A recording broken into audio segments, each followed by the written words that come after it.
Epístola Evangelio de Bernabé. Continuación.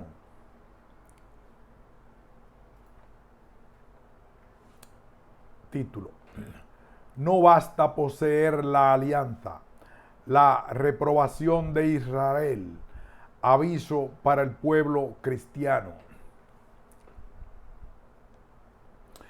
Muchas cosas quería escribiros, no como maestro, sino como dice, con quien gusta no faltar en lo que tenemos. De ahí que me apresuré a escribiros, aun siendo escoria vuestra. Por lo tanto, atendamos a los últimos días, pues de nada nos servirá todo el tiempo de nuestra fe, si ahora en el tiempo inicuo y en los escándalos que están por venir no resistimos como conviene a hijos de Dios, a fin de que el negro no se nos infiltre. Huyamos de toda vanidad, odiemos absolutamente las obras del mal camino. No viváis solitarios, replegados en vosotros mismos, como si ya estuvierais justificados, sino reuniéndoos en un mismo lugar. Inquirid juntos lo que a todos en común conviene. Porque dice la Escritura: ay de los prudentes para sí mismos y de los sabios ante sí mismos.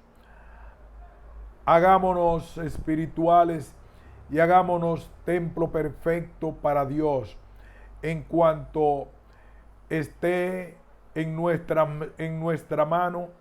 Meditemos el temor de Dios y luchemos por guardar sus mandamientos, a fin de regocijarnos en sus justificaciones. El Señor juzgará al mundo sin acepción de personas. Cada uno recibirá conforme obró. Si el hombre fue bueno, su justicia marchará delante de él. Si fuere malvado, la paga de su maldad irá también delante de él. Recordémoslo, no sea que, echándonos a descansar como llamados, nos durmamos en nuestros pecados y el príncipe malo, tomando poder sobre nosotros, nos empuje lejos del reino del Señor. Además, hermanos míos, considerad este punto cuando estáis viendo que después de tantos signos y prodigios sucedidos en medio de Israel, y que sin embargo han sido de este modo abandonados, andemos alerta, no sea que, como está escrito, nos encontremos muchos llamados y pocos escogidos.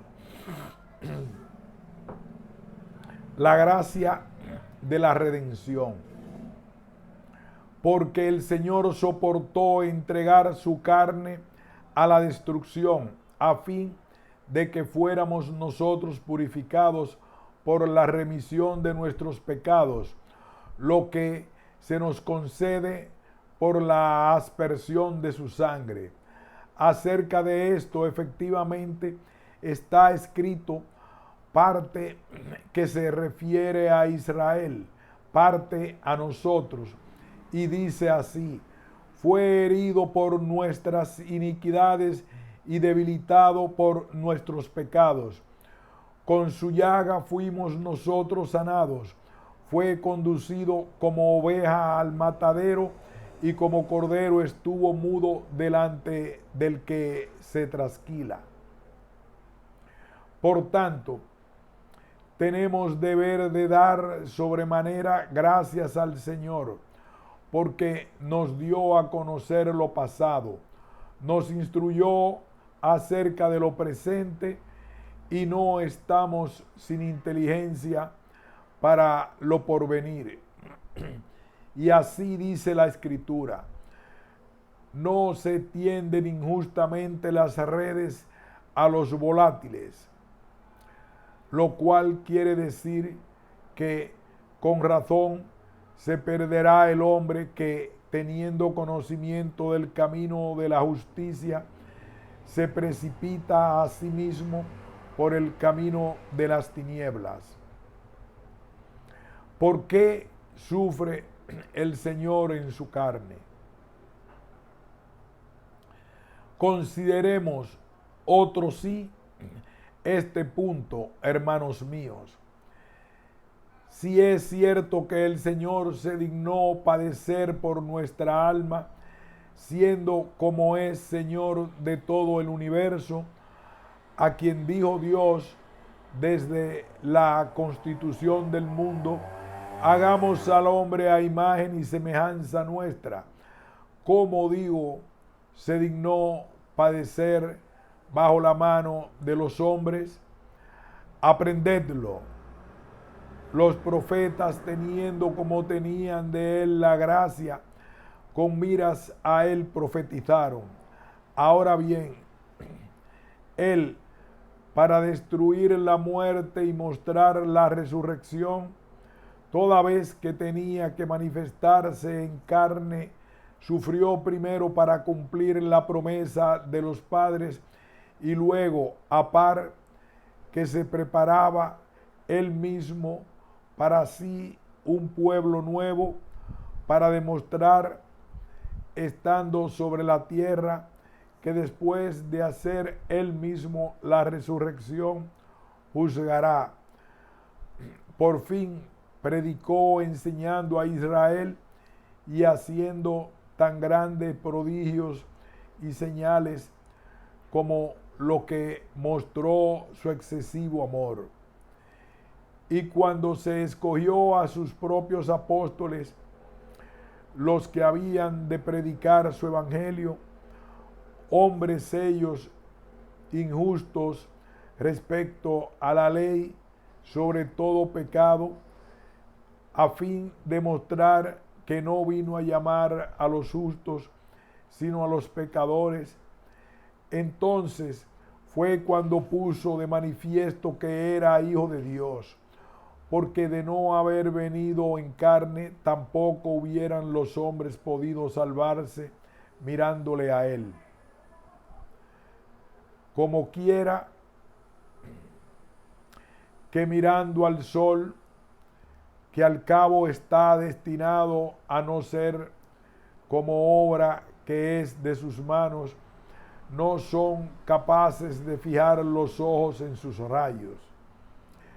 En conclusión, el Hijo de Dios vino en carne a fin de que llegara a su colmo la consumación de los pecados de quienes persiguieron de muerte a sus profetas.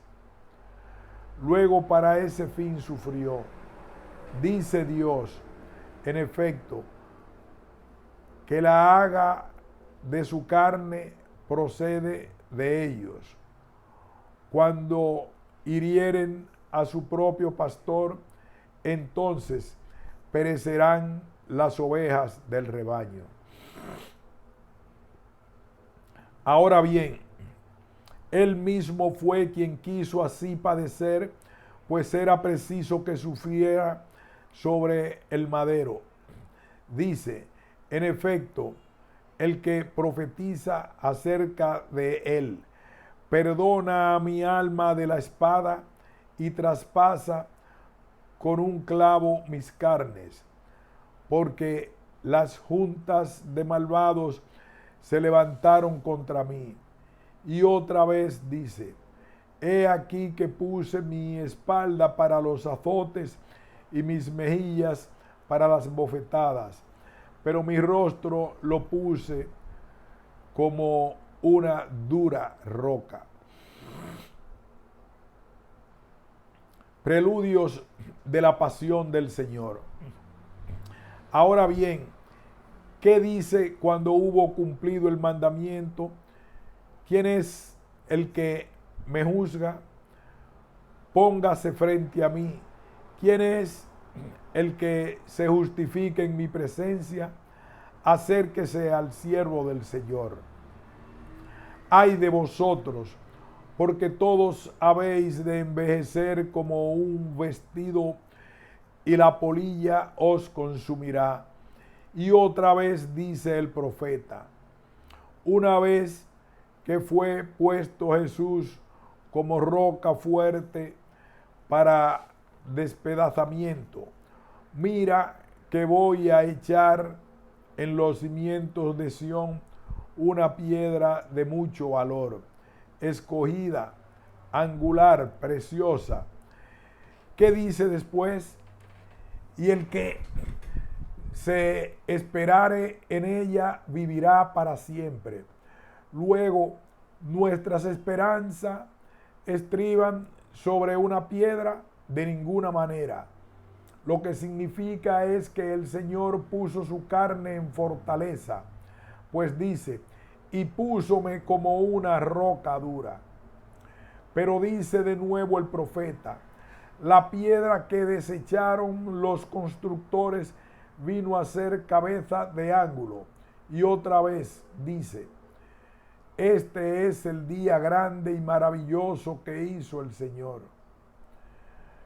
Os escribo con demasiada sencillez a fin de que entendáis, yo que soy solo barredura de vuestra caridad. ¿Qué sigue pues diciendo el profeta? Me rodeó la junta de los malvados, cercáronme como abejas al panal, y sobre mi vestidura echaron suerte. Como quiera pues que había el Señor de manifestarse y sufrir en la carne, fue de antemano mostrada su pasión. Dice en efecto el profeta contra Israel: ay del alma de ellos, pues han tramado designio malo contra sí mismos. Atemos al justo, porque no nos es molesto. Nuestra renovación íntima, fruto de la pasión del Señor. ¿Qué les dice el otro profeta, Moisés? He aquí lo que dice el Señor Dios: entrad en la tierra buena que el Señor juró dar a Abraham, Isaac y Jacob, y poseed la inherencia, tierra que mana leche y miel. ¿Qué dice el conocimiento? Aprendedlo. Esperad, dice, en Jesús, que ha de manifestárseos en carne. El hombre, en efecto, no es sino un pedazo de tierra que sufre, pues de la haz de la tierra fue plasmado Adán. Ahora bien, ¿qué quiere decir lo de la tierra que emana leche y miel? Bendecido sea el Señor nuestro, hermanos, por haber puesto en nosotros sabiduría e inteligencia de sus secretos.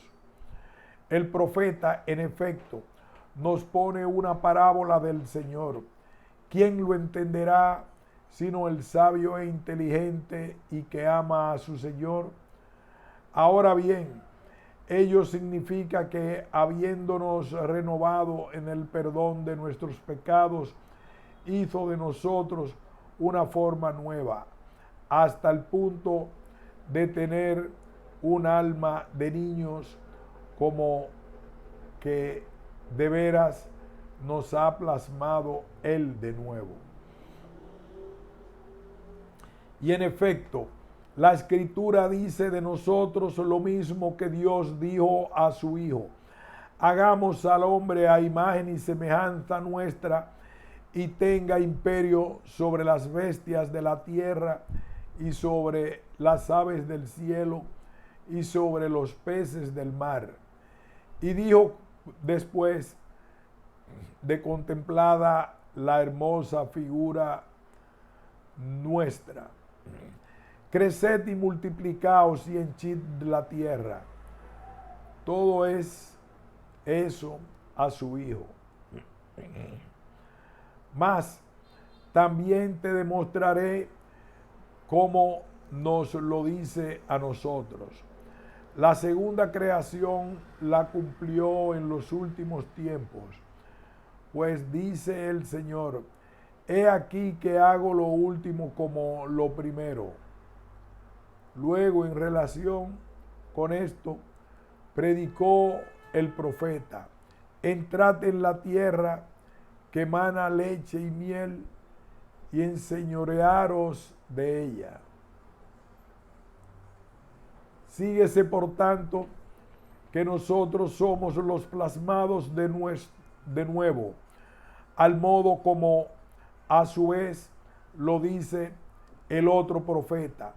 Mira, dice el Señor, que voy a quitar de estos, es decir, de aquellos que antevió el Espíritu del Señor, los corazones de piedra, y les meteré dentro corazones de carne.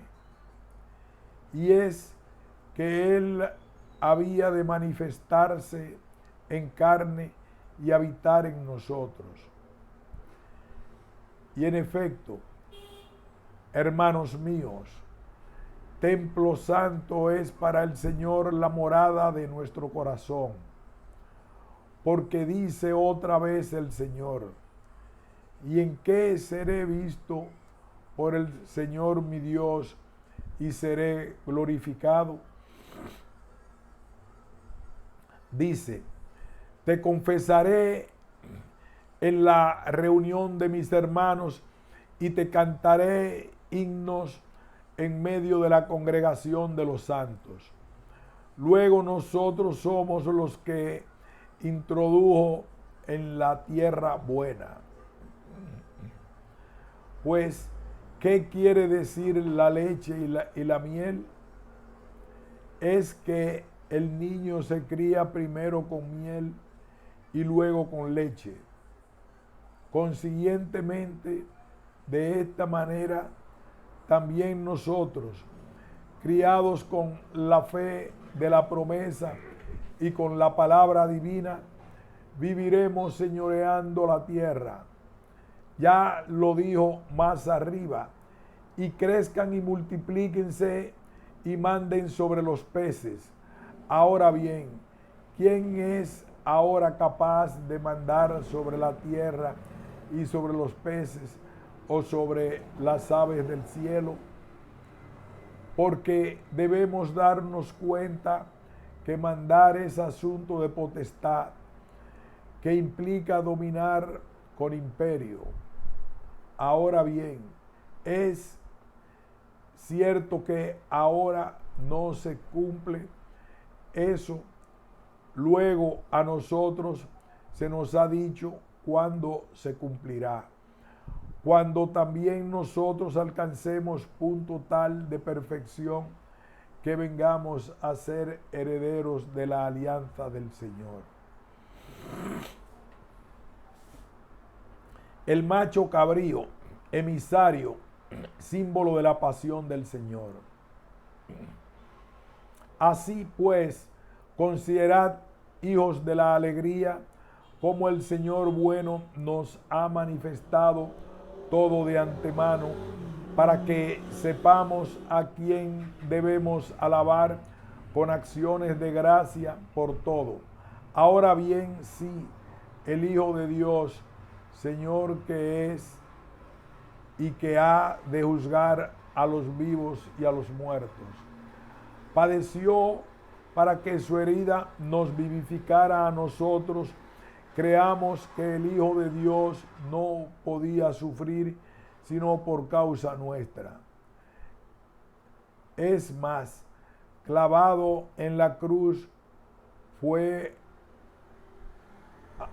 abrevado con vinagre y hiel. Escuchad cómo de antemano mostramos este pormenor los sacerdotes del templo. Como está escrito el precepto, el que no ayunare el ayuno, sea exterminado con muerte.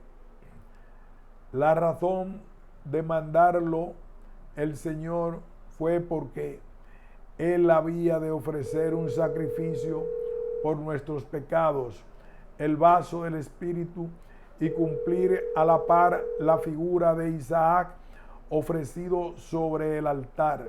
Ahora bien, ¿qué dice el profeta? Y coman del macho cabrío ofrecido durante el ayuno por todos los pecados.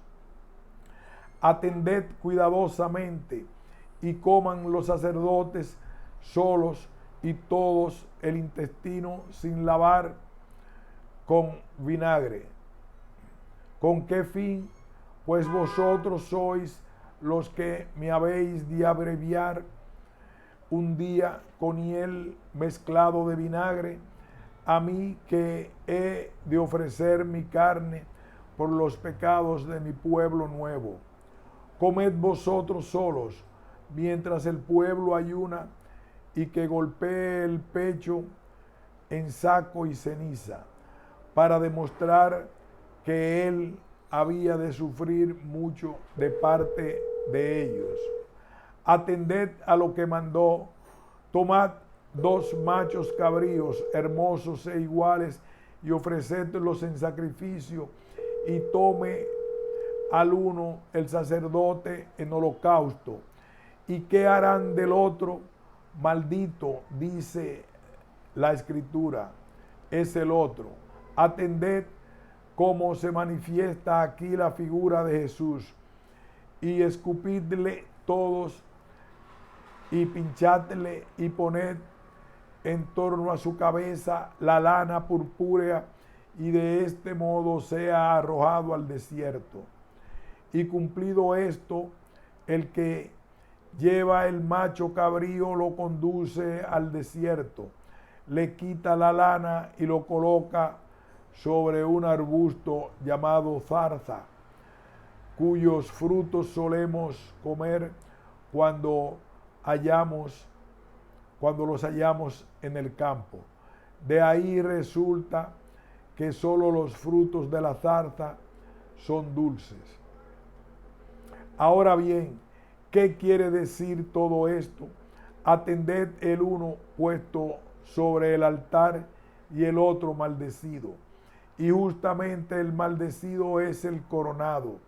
Es que entonces en aquel día le verán llevando el manto de púrpura sobre la carne y dirán: ¿no es este a quien nosotros un día crucificamos después que le hubimos menospreciado, atravesado y escupido? Verdaderamente este era el que entonces decía ser el Hijo de Dios, porque como semejante a aquel, para esto dijo ser los machos cabríos semejantes, hermosos, iguales, para que cuando le vean venir, entonces se espanten de la semejanza del macho cabrío. En conclusión, ahí tienes al macho cabrío, figura de Jesús que tenía que sufrir. ¿Y por qué motivo pone la lana en medio de las espinas? He ahí otra figura de Jesús puesta para la iglesia, y porque el que quiere coger la lana purpúrea no tiene otro remedio que sufrir mucho por terrible, que son las espinas, y tras la tribulación apoderarse de ella. Así dice el Señor: Los que quieren verme y alcanzar mi reino han de pasar por tribulaciones, sufrimientos y de apoderarse de mí. La novilla roja y su simbolismo. Aquí una nueva pausa.